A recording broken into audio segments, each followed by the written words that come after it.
Advertencia, este video y las historias fueron creadas con el fin de entretener y no provocar terror en el espectador. Todas estas historias son extraídas en base al lore general de 40.000, por su discreción, gracias.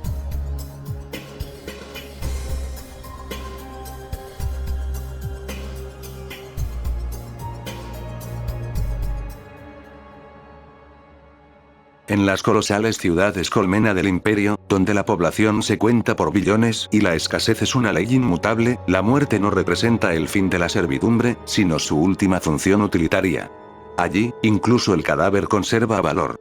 El almidón cadavérico es el producto final de un proceso industrial omnipresente y grotesco, la culminación de una cadena de reciclaje donde la humanidad se reduce a materia prima. Los restos de los ciudadanos fallecidos, los ejecutados por edicto imperial y los innumerables indigentes que mueren sin nombre ni registro son recolectados por el gremio de recicladores. Sus cuerpos son transportados a complejos de procesamiento donde inmensas cubas químicas hierven sin descanso, disolviendo carne, hueso y órganos en una pasta pálida, espesa y carente de cualquier rasgo identificable. El individuo desaparece por completo. No queda historia, ni memoria, solo nutrientes contabilizados. La brutalidad del sistema se ve agravada por el pragmatismo absoluto que lo rige. Para cumplir cuotas y mantener la producción, no es raro que se añada carne de ratas colmena, alimañas mutadas o incluso residuos químicos parcialmente neutralizados para aumentar el volumen. La noción de pureza es irrelevante cuando el hambre amenaza con desatar disturbios. Así, el proceso no solo recicla cuerpos, sino que aniquila la dignidad humana, transformando a padres en raciones y a generaciones enteras en una cadena cerrada de consumo involuntario. La ingesta prolongada de almidón cadavérico tiene consecuencias inevitables.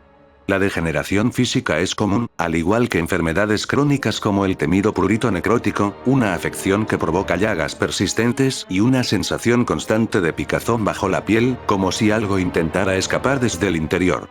En mundos especialmente degradados, como Necromunda, los riesgos son aún mayores. Lotes mal procesados o directamente frescos pueden introducir residuos neuronales, patógenos o trazas disformes en la cadena alimentaria. El resultado es aterrador. Brotes de canibalismo frenético, episodios de psicosis colectiva y mutaciones sutiles pero irreversibles han sido documentados y posteriormente silenciados. Quienes sobreviven no siempre mueren. Algunos quedan condenados a una vida de horror biológico, con cuerpos que reaccionan de formas antinaturales a la sustancia de la que dependen para subsistir. Así, en las colmenas del imperio, la humanidad se consume literalmente a sí misma para sobrevivir un día más. El almidón cadavérico no es solo alimento, es el símbolo perfecto de un régimen donde incluso la muerte es explotada, y donde el mayor pecado no es la profanación del cuerpo, sino desperdiciar recursos.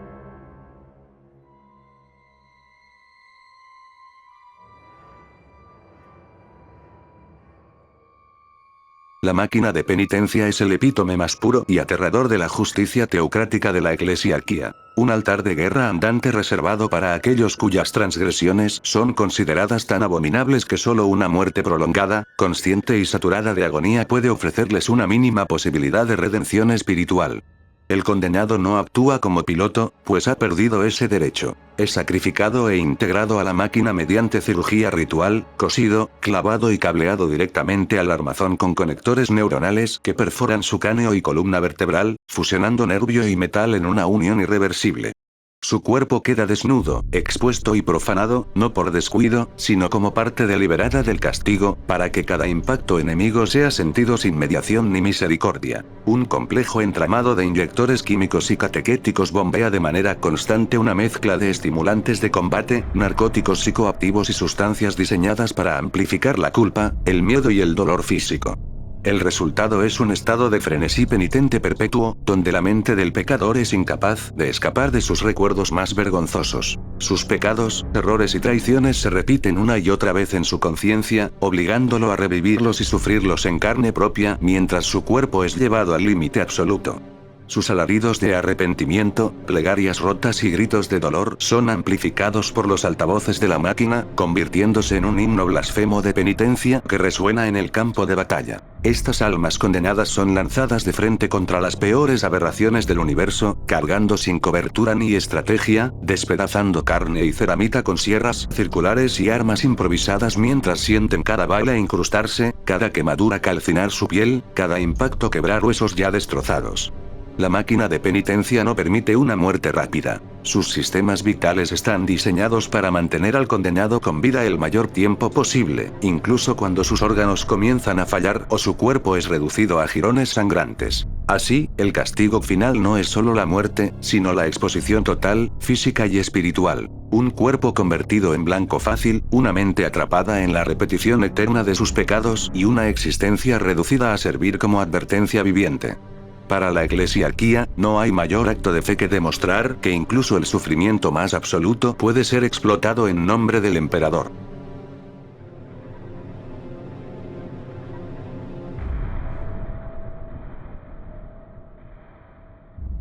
Dentro de la cosmogonía aberrante de la Guardia de la Muerte y de los innumerables sirvientes del dios de la peste, existe una concepción retorcida del amor y la protección que se manifiesta en un destino particularmente cruel: la transformación de víctimas en lo que algunos relatos imperiales fragmentarios describen de forma casi infantil como cerditos o mascotas de Nurgle. No es un castigo rápido ni una ejecución misericordiosa, sino una corrupción deliberada que busca preservar la vida a toda costa, deformándola hasta convertirla en una parodia grotesca de la inocencia. La infección comienza con la podredumbre bendita de Nurgle, una enfermedad que no mata, sino que rehace. El cuerpo se hincha con una biomasa caliente y supurante. Los huesos se reblandecen y desaparecen, dejando a la criatura como una masa flexible de carne sostenida únicamente por piel estirada hasta volverse traslúcida. Bajo esa membrana temblorosa, los órganos se reorganizan en estructuras imposibles. Pulmones convertidos en colmenas de moscas, cavidades abdominales donde nurgletes risueños chapotean entre fluidos, corazones que laten no por necesidad biológica, sino por devoción disforme. La mente, incapaz de soportar tal degradación, es quebrada con misericordia perversa. El dolor es suprimido y reemplazado por una euforia antinatural, una alegría húmeda y contagiosa que impulsa a la criatura a amar su estado, a desear compartir sus llagas, su hedor y su infección con cualquiera que se acerque. El individuo ya no recuerda su nombre, su pasado ni su humanidad. Solo conserva un afecto ciego y animal hacia aquellos que considera sus amos, siguiéndolos como una mascota leal, arrastrándose entre placas de ceramita corroída y estelas de esporas. En algunos mundos imperiales consumidos por la decadencia industrial y la guerra eterna, estas criaturas pueden parecer, a primera vista, algo casi inocente. Una silueta torpe entre fábricas oxidadas, un ser dócil que se aproxima buscando atención. Pero es una inocencia falsa, una piel de cordero que envuelve un horror absoluto. Bajo esa apariencia torpe y casi entrañable se oculta una criatura del tártaro profundo de Nurgle, un recordatorio viviente de que el dios de la peste juega con el afecto y el apego como instrumentos de tortura emocional. La tragedia alcanza su forma más cruel cuando esta monstruosidad es acogida por alguien que aún cree en la normalidad. Una mujer imperial que espera el regreso de su marido de la guerra, aferrada a la rutina y la fe como únicos anclajes frente al vacío. Sin comprenderlo, cuida y protege a esa criatura, creyéndola un retoño abandonado o un compañero fiel surgido de la miseria del mundo colmena. Ignora que la guerra no solo se llevó a su esposo, sino que dio a luz a algo nuevo, una aberración nacida de la corrupción del caos, un demonio menor de la decadencia total de Nurgle que la observa con devoción viscosa. Así, el amor del abuelo Nurgle se revela en toda su obscenidad. No como consuelo, sino como una burla eterna, donde la ternura y la monstruosidad coexisten, y donde la esperanza humana es lentamente infectada hasta convertirse en otro vector más de su reino de podredumbre jubilosa.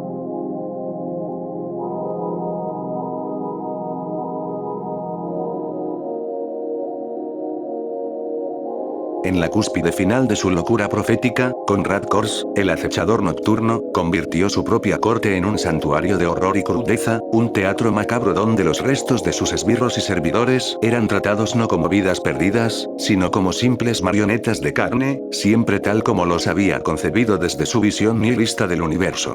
Para Kors, nadie poseía verdadera voluntad. Todos eran engranajes destinados al sufrimiento, y por ello no existía crimen alguno en despojarlos de su humanidad incluso después de la muerte. Con una brutalidad ritual y deliberada, arrancó extremidades, piel y órganos de los suyos, ensamblándolos en una obra grotesca que solo él podía comprender. Aquella aberración no era fruto del placer ni de la ira momentánea, sino de sus oscuras y malditas visiones, imágenes recurrentes de aquel ser que lo había creado con un propósito que jamás aceptó. Curze buscaba recrear, mediante una estatua viviente aún palpitante, la figura de su padre, no como el salvador dorado del imperio, sino como él lo veía en sus presagios, un dios distante, hipócrita y culpable de cada atrocidad futura. El acechador nocturno vivía atrapado en una odisea de desesperación, esclavizado por su don profético, una habilidad que siempre consideró una maldición peor que cualquier ejecución o condena eterna.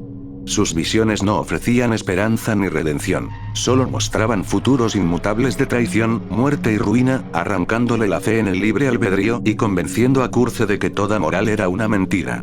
Así, cada acto de terror se convertía, a sus ojos, en una justicia inevitable, un reflejo de un destino que ya había sido escrito. Sin embargo, al entregarse por completo a esas visiones, Conrad Kors perdió los últimos fragmentos de cordura, humanidad y autocontrol que aún conservaba. Ya no distinguía entre castigo y crueldad, entre advertencia y sadismo. En su mente fragmentada, la culpa de todo recaía sobre su padre, el emperador de la humanidad, a quien acusaba de haberlo creado sin propósito verdadero, de haberle mostrado el futuro sin darle la capacidad de cambiarlo. Para Kors, el emperador no era un faro de luz, sino un mentiroso cósmico, alguien que proclamaba justicia mientras sembraba legiones de monstruos para imponer su orden. El acechador nocturno no creía en la visión imperial, ni en la redención, ni en la mentira de un mañana mejor. Solo creía en lo que había visto y en el castigo que, según él, la galaxia merecía por fingir que aún existía esperanza.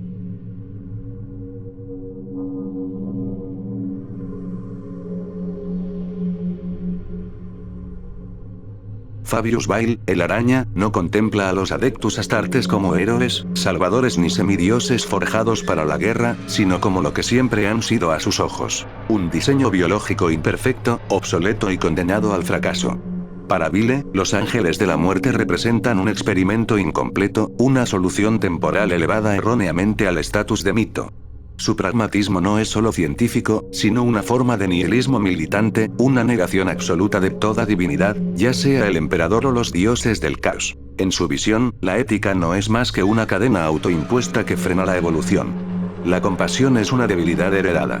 La moral, un residuo primitivo. Así, para Fabius Bile, un marine espacial no es más que una colección de órganos valiosos, secuencias genéticas reutilizables y carne endurecida para la disección. No existe diferencia real entre un leal o un traidor. Ambos son materia prima. En los laboratorios de la araña, los Astartes son abiertos mientras aún viven, sus legendarios sistemas de autocuración luchando inútilmente contra sierras quirúrgicas que vibran en frecuencias diseñadas para anular el shock, la anestesia y la misericordia. Cada espasmo, cada regeneración fallida, es simplemente otro dato que Bile registra con fría fascinación. El dolor no es un subproducto del proceso, es una variable de estudio. Bile desprecia la adoración ciega tanto como la fe dogmática. Considera a los dioses del caos parásitos metafísicos y al emperador una ilusión fallida, una mentira dorada sostenida por cadáveres. Para él, el futuro de la humanidad no yace en la fe ni en la corrupción, sino en la reingeniería total de la especie. Sus llamados nuevos hombres no deben tener alma, ni miedo, ni voluntad propia, solo instinto, eficiencia y supervivencia. Entre sus creaciones más aberrantes se encuentra la unión de gemelos que jamás tuvieron derecho a vivir como individuos. No nacieron para ver el mundo, sino para sentirlo únicamente a través de la agonía, sus sistemas nerviosos fusionados en una existencia compartida de dolor constante. Para Bile, aquello no era crueldad, sino arte. No era un error, sino el pico de la evolución humana, una forma de vida purgada de identidad, de ego y de esperanza. En ese punto, Fabius Bile deja de ser un simple apotecario renegado y se convierte en algo mucho más peligroso. Un hombre que juega a ser deidad sin creer en los dioses, un creador que no busca adoración ni perdón, solo resultados. El ángel de la muerte, reducido a carne y concepto, observa cómo el verdadero monstruo no ruge ni exige sacrificios, simplemente trabaja, convencido de que el infierno no es un castigo, sino un laboratorio.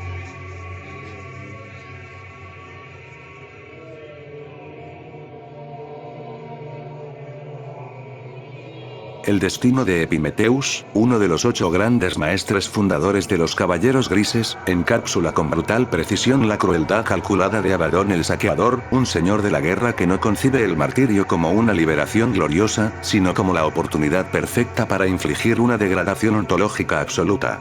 Para Abadón, destruir el cuerpo es irrelevante. Lo verdaderamente valioso es quebrar la identidad, la fe y la función misma del ser. Tras ser capturado en Paitos durante la campaña de Pandorax, Epimetheus no recibió la misericordia de una ejecución sumaria.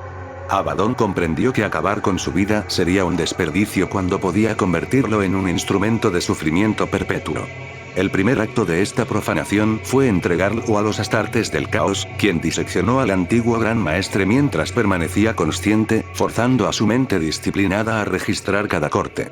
Las glándulas progenoides fueron extraídas no solo como material genético, sino como un acto simbólico, el robo del legado biológico y espiritual de un capítulo creado por el propio emperador para combatir al caos en su forma más pura. Pero ese fue solo el preludio. El verdadero horror comenzó cuando Abadón, consciente del valor único de Epimetheus como psíquico, decidió preservarlo con vida como una llave biológica, una herramienta viviente capaz de abrir cámaras selladas y reliquias ocultas en las profundidades de la disformidad. Para garantizar su control y silenciar cualquier desafío, el propio Abadón cosió los ojos y la boca del gran maestre con hilo damónico, sellando sus gritos físicos y psíquicos dentro de una mente ya fracturada por el dolor, la humillación y la impotencia. Epimetheus quedó condenado a la oscuridad total, capaz de pensar, recordar y sufrir, pero incapaz de expresarse o encontrar alivio. Como culminación de su sadismo pragmático, Abadón lo encadenó a un destino aún más perverso: la condición de paria. La presencia de Epimetheus se convirtió en un vacío en la disformidad, un abismo antipsíquico cuya mera existencia actúa como una tortura constante y abrasadora para su propia alma. Para un ser forjado como uno de los psíquicos más poderosos y disciplinados del imperio, este silencio absoluto no era paz, sino una negación continua de su naturaleza, una herida que nunca deja de arder. Así, el legendario héroe leal fue reducido a algo peor que un esclavo. Una herramienta muda y viviente, una batería psíquica atrapada en una agonía interminable, arrastrada por el señor de la guerra del caos como un trofeo grotesco y funcional. No un símbolo de victoria, sino una declaración cruel e inequívoca, que incluso la lealtad más pura al emperador, incluso aquellos creados para combatir al caos en su esencia más profunda, pueden ser quebrados hasta un estado donde la muerte deja de ser un castigo y se convierte en un privilegio inalcanzable. Solo para terminar siendo un trofeo de guerra de torturas y maldad infernal por parte de Fulgrim y los marines ruinosos, todo con el fin de aliarse con el saqueador.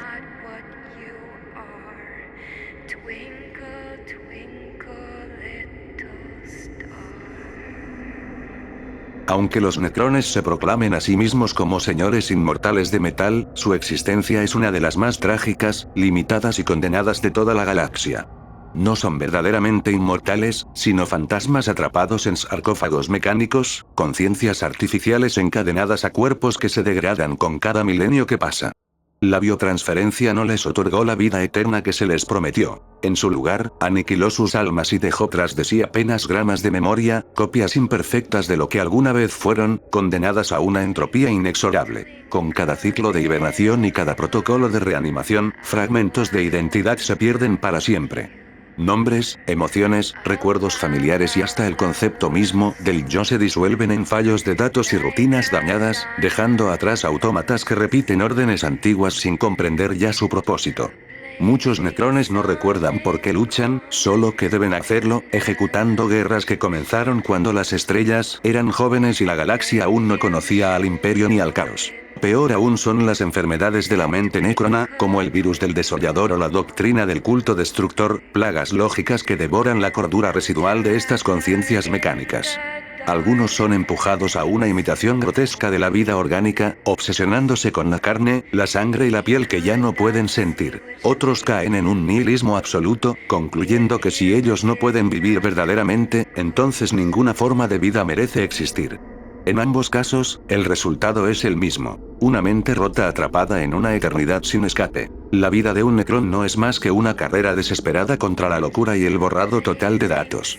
En raros y aterradores momentos de lucidez, algunos comprenden la verdad final: murieron hace más de 60 millones de años.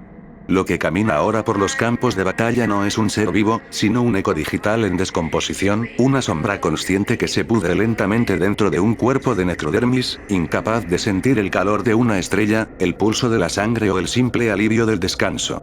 Para un Necrón, la eternidad no es un regalo, sino una condena interminable sin la misericordia del olvido.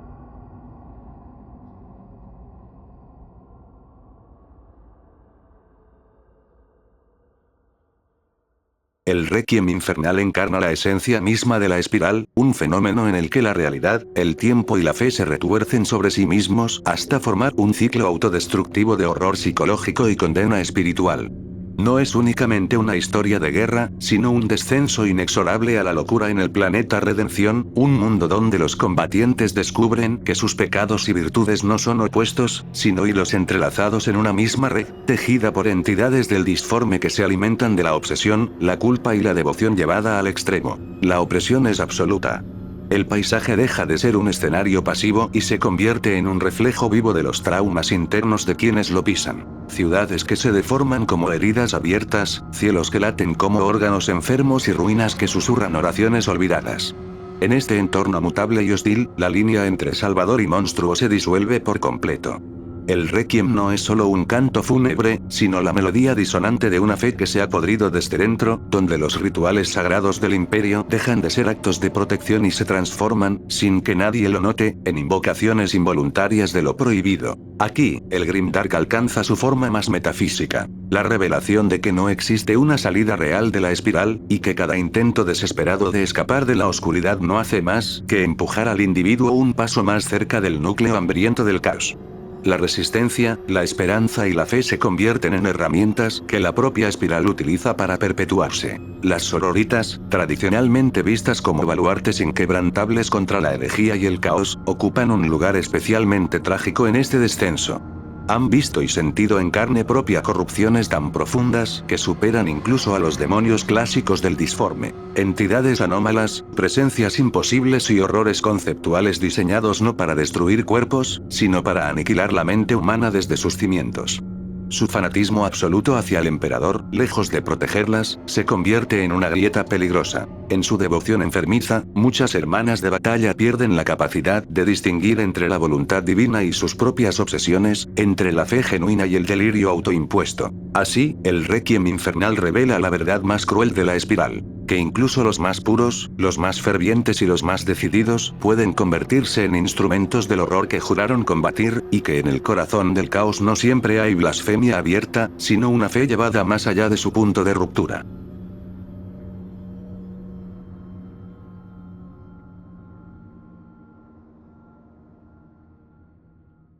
Los hijos de la malicia son una hermandad de renegados condenados al exilio eterno, proscritos no solo por el imperio de la humanidad, sino también por las propias legiones traidoras, que los consideran una aberración incluso dentro del caos. Su devoción no se dirige a ninguno de los cuatro poderes ruinosos, sino a Malice, la entidad que encarna el odio del caos hacia sí mismo. La negación de la existencia, la pulsión final hacia la aniquilación total de todo lo que es, fue o podría llegar a ser. Su historia está escrita con canibalismo ritual, traición y silencio absoluto. Tras ser declarados excommunicate traitoris por sus prácticas extremas demasiado bárbaras incluso para los estándares de la guerra eterna, los hijos de la malicia se retiraron a las regiones más oscuras del vacío, donde ya no luchan por conquistar, corromper o gobernar, sino para borrar. Allí libran una cruzada de exterminio indiscriminado contra todas las formas de vida, sin distinción entre leales, traidores, xenos o demonios. Una vez cada siglo estándar celebran el ritual del laberinto, el acto central de su fe blasfema. En una estructura sellada y sumida en una oscuridad total, sus guerreros son liberados sin nombres, rangos ni jerarquías. Solo aquellos que sobreviven al combate fratricida tienen el derecho de consumir la carne de sus propios hermanos caídos. Creen que al devorar tanto a los suyos como a sus enemigos, disuelven la individualidad y se convierten en conductos vivos de Malice, recipientes de una divinidad que no desea adoración ni expansión, sino el vacío absoluto. Los hijos de la malicia representan el nihilismo puro del universo de guerra eterna. No buscan gloria, ni placer, ni evolución, ni siquiera el cambio perpetuo. Rechazan todas las promesas del caos tradicional. Su único propósito es la extinción de la conciencia misma, la reducción de la realidad a un silencio perfecto donde nada pueda recordar que alguna vez existió. Por ello, incluso los seguidores de los cuatro dioses los temen. Porque mientras otros luchan por dominar la galaxia, los hijos de la malicia luchan para asegurarse de que no quede nadie para gobernarla.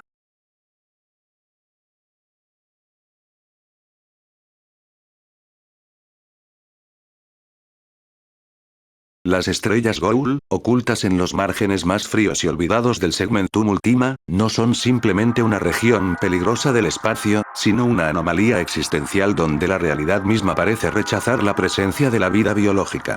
En estos confines, la luz del Astronomicon del emperador se debilita hasta parpadear y extinguirse, abandonando a los viajeros a una oscuridad primordial que antecede no solo a la humanidad, sino incluso al propio caos. Aquí, el vacío no es ausencia. Es una presencia hostil, consciente y antigua. A diferencia de otras zonas malditas de la galaxia, las estrellas Goul no están dominadas principalmente por demonios del disforme. En su lugar, albergan pesadillas llenos de una antigüedad inescrutable, entidades que parecen haber prosperado en eras donde la noción misma de fe, alma o disformidad aún no existía.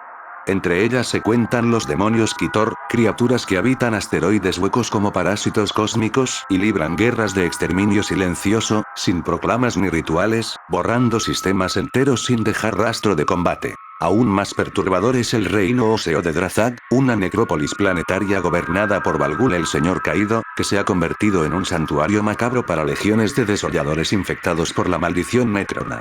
Estos horrores visten las pieles frescas de sus víctimas en una parodia grotesca de la vida, desfilando por ciudades hechas de hueso y metal muerto, donde la carne no es alimento, sino un símbolo blasfemo de aquello que perdieron para siempre. La región está marcada por cataclismos apenas registrados en los archivos imperiales, como la pálida plaga, una epidemia estelar de origen desconocido que en un pasado distante aniquiló sectores enteros en cuestión de ciclos y cuya reaparición es temida incluso por la Inquisición Ordo Xenos. Las estrellas de esta región parecen enfermas, su luz es débil y enfermiza, y algunos navegantes afirman que observan a quienes se atreven a cruzar su dominio. Aventurarse en las estrellas Goul es ingresar en un coto de caza cósmico, donde la física se vuelve errática, el tiempo pierde coherencia y la causalidad deja de ser fiable. Las patrullas imperiales que cruzan su umbral rara vez regresan, y aquellas que lo hacen vuelven como naves fantasma, con tripulaciones desaparecidas o reducidas a despojos balbuceantes, incapaces de articular lo que vieron. Muchos mueren poco después, no por heridas visibles, sino por el colapso total de su mente ante horrores que no deberían existir en un universo racional. Las estrellas Goul son la prueba definitiva de una verdad que el imperio se niega a aceptar. Que hay rincones de la galaxia que no fueron hechos para ser conquistados, ni siquiera comprendidos. Lugares donde la humanidad no es una potencia, ni una víctima, sino una intrusión insignificante, y donde el único acto sensato no es la guerra ni la fe, sino el temor eterno.